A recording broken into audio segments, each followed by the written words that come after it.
Jennifer Gittins and her husband Michael are busy packing meals inside their restaurant Little Sister, but it wasn't always like this. Jennifer still remembers the day in mid-March when she found out they would have to close due to the pandemic.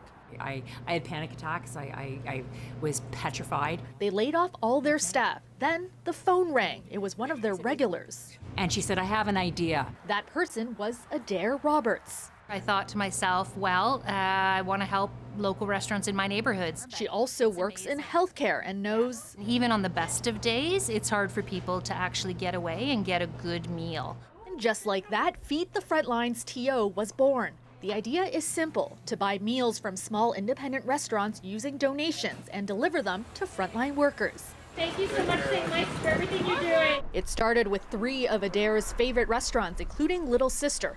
After surpassing the $100,000 mark, 2 more restaurants were added. We want to be able to provide enough orders to the restaurants to actually make a difference. So far, Feed the Frontlines TO has raised over $230,000 and delivered 6,700 meals to hospitals and social services organizations across the city. It's really nice to know that people on the outside are thinking of us in the inside. Many of them writing messages of thanks along with their donation. I think what is very humbling is when we drop the food off is how appreciative people are.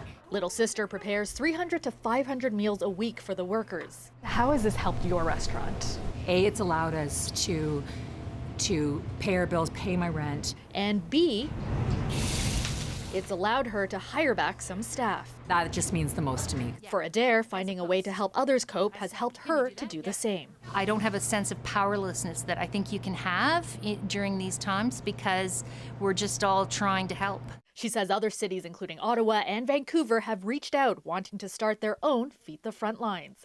Kelda Yoon, CBC News, Toronto.